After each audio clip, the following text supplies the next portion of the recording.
नमस्कार मित्रमैत्रिणींनो. आत्ताच कॉक्रोच जनता पार्टीची एक प्रेस कॉन्फरन्स झाली आणि त्यांनी सरकारला उद्यापासून पुन्हा एकदा आंदोलन करण्याचा इशारा दिलेला आहे.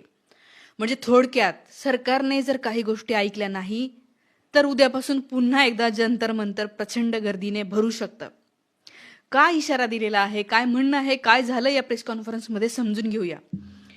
तर हे बघा मित्रमैत्रिणींनो, परवाच्या दिवशी धर्मेंद्र प्रधान यांनी राजीनामा दिला आणि त्यानंतर जंतर मंतर खाली करायला सुरुवात झाली. हे आंदोलन संपलं. हे आंदोलन संपण्याची जी कारणं होती त्याच्यापैकी काही कारणं अशी होती की या आंदोलनादरम्यान ज्या विद्यार्थ्यांवर केसेस झाल्या, ज्यांना मार पडला, त्या सगळ्यांवरच्या केसेस मागे घेतल्या जातील आणि इथून पुढे कोणावरही लाठी हल्ला होणार नाही, कुणालाही मार बसणार नाही, कुणावरही नवीन केसेस टाकल्या जाणार नाही, हे त्यांनी लिहून घेतलेलं होतं. सरकार सुद्धा म्हटलं होतं की हो हो आम्ही हे तुमचं मान्य करतो. पण झालं असं की तुम्ही बघा, काल आणि आजमध्ये बिहारमध्ये विद्यार्थी आंदोलन करत असताना त्यांच्यावर AK-47ने बंदुकीचा मारा झालेला आहे. तुम्हाला माहिती आहे AK-47 किती भयंकर बंदूक, हे पोलिसांना वापरता नाही येत. या पोलिसांजवळ आल्या कशा, कोणी त्यांना परवानगी दिली? आणि या देशाचं भविष्य असलेल्या विद्यार्थ्यांवर रँडमली गर्दीमध्ये कुणीही दिसो त्यांच्यावर ते मारलेलं आहे.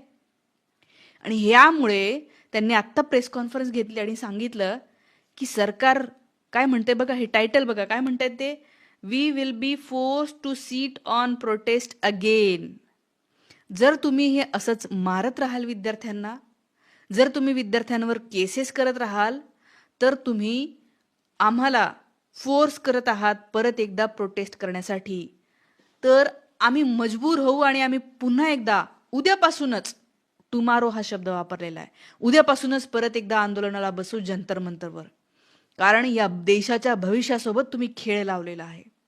आता ही प्रेस कॉन्फरन्स झाली, याच्यामध्ये तुम्ही फोटोमध्ये बघताय तुम्ही ज्येष्ठ वकील कपिल सिब्बल या ठिकाणी आहे, सौरभ दास आहे जे कॉक्रोच जनता पार्टीचे प्रवक्ते आहेत, त्याच्यानंतर आशुतोष रांका आणि अभिजित तिपके, हे सगळे लोक या ठिकाणी होते. त्यांची म्हणजे वकिलीची साईड बघणारी जी एक वकील होत्या त्या पण तिथे बसलेल्या आहेत. आणि यांनी असं सांगितलं की या दरम्यान ज्या ज्या लोकांवर केसेस झाल्या, ज्यांच्यावर FIR झाल्या, त्या सगळ्यांच्या केसेस हँडल करण्याचं काम होतंय किंवा इथून पुढेही होत राहील तर आपण करत राहू. पण इथून पुढे जे आहे ते विद्यार्थ्यांवर काहीही सरकार करणार नाही, असा एक अल्टिमेटम दिलेला आहे. आणि मला असं वाटतं की हे खूप चांगली गोष्ट आहे की हे विद्यार्थ्यांसाठी पुढे आलेत. कारण मला आज सकाळी तर असं वाटलं होतं की झालं, ह्यांनी पार्टी केली, रात्री मस्त नाचले वगैरे, राजीनामा झाला, आनंद मानवला, एवढं समजू शकतो. पण उद्या काही करतील की नाही वाटलं नव्हतं.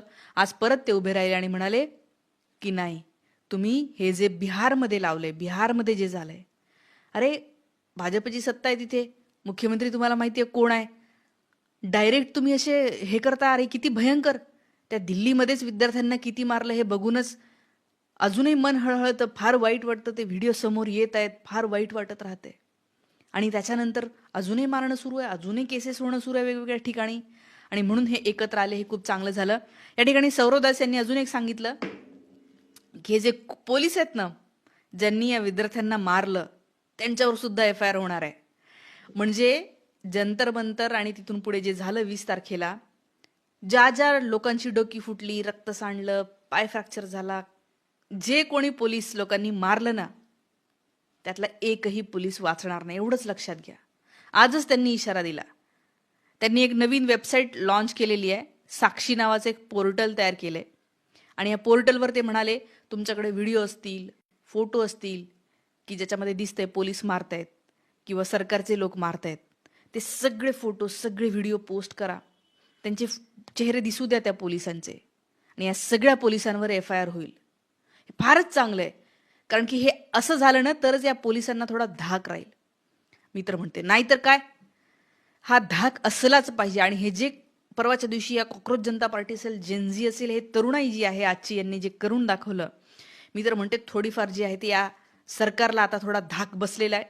विरोधकांचा उत्साह वाढलेला आहे आणि लोकांना वाटायला लागलं, खरोखर जे देशभक्त होते त्यांनाही वाटायला लागलं की येस, आता काहीतरी चांगलं होईल आपल्या देशामध्ये आणि चांगलं हवं असे सगळेजण जे आहेत ते या ठिकाणी वाट बघत आहे. पण हे खूपच चांगलं झालं. जर नाही झालं, जर हे असेच मारत राहिले, विद्यार्थ्यांवर अन्याय होत राहिला, तर पुन्हा एकदा हा तरुण उभा राहील. आणि तुम्ही बघितलंच असेल, सरकारने सुद्धा बघितलं, की हे तरुण घाबरतच नाहीये हो. ते म्हणतात दंडे मारायचे, त्यांनी बॅनर बनवले. पोलीस वाले बाबू दंडा चलाना. गाणं बनवलं, पोलीसवाले बाबू दंडा चलाना म्हणून नाचायला लागले. पाणी तुम्ही पोलिसांनी पाण्याचा मारा केला, तर त्याच्यावर त्यांनी पावसाचे गाणे म्हणत डान्स केला. पोलिसांनी अश्रुधूर पडले, तिथे सुद्धा ते म्हणतायत काय करायचं ते करा, आम्ही घाबरत नाही. त्या एका माणसाला त्याचं डोकं फुडलं, रक्त सांडलं. तो म्हणाला, अरे बाबा मला काहीच नाही होत, आणि जर झालं ना काही तर मी पुन्हा जन्म घेईल आणि पुन्हा तुमच्या विरोधात बोलायला उभं राहील. या आंदोलनामध्ये एकंदर मी तर म्हणते ना, भगतसिंग सारखा जज्बा दिसला. म्हणजे भगतसिंगांचीच मला आठवण आली. भगतसिंगांचे पुस्तकं वाचत असताना कळतं की ते म्हणाले होते की इंग्रजांना आम्हाला सोडू नका, आम्ही माफी मागत नाही, आम्ही तर म्हणतो की डायरेक्ट तुम्ही आम्हाला काय करायचं ते करा, कारण या देशाला आमचं हे जे काय होईल त्याच्यानंतर प्रेरणा मिळेल. आणि खरंच आहे, त्या भगतसिंगांपासून आजही हजारो लोक प्रेरणा घेतात आणि म्हणतात आम्ही घाबरत नाही, चला काय करायचं ते करा. हे सगळे लोक एवढं 20 तारखेला मारल्याच्या नंतरही 21 तारखेला 22 तारखेला धडाधड प्रत्येक गावामध्ये गर्दी तुम्हाला दिसली. लोक रस्त्यावर आले, लोक बोलत राहिले, बॅनर काय काय काय काय सगळं तुम्हाला दिसलं. थोडक्यात जी आहे ती इतका उत्साह असलेली, इतकं धाडस असलेली, इतकं करेज असलेली ही पिढी दिसत आहे. आणि त्याच्यामुळे पोलिसांनीही थोडंसं सावध राहावं.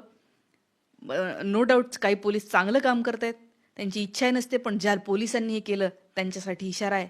जे सरकारमध्ये बसलेले मंत्री आहेत, सरकारच्या सोबत असलेले पक्ष, त्यांचे आमदार खासदार आहेत, यांनी सुद्धा आता थोडंसं सबुरीने घ्यावं, कारण या देशातला युवक जागा झालेला आहे आणि तो तुम्हाला कोणालाच सोडणार नाही. एक दिवस असा येईल की या देशामध्ये सर्वात प्रामाणिक असलेले लोक त्या ठिकाणी बसलेले असतील आणि सर्वात गद्दार ज्यांनी ज्यांनी आजपर्यंत चुकीचं केलं ना, प्रत्येक जण जेलमध्ये जाणार आहे. 20 तारखेला ज्या ज्या पोलिसांनी लाठ्या मारल्या, प्रत्येक पोलीस जेलात जाईल. प्रत्येक तो आमदार खासदार ज्यांनी चुकीची कामं केली ते जेलात जाणार आहेत.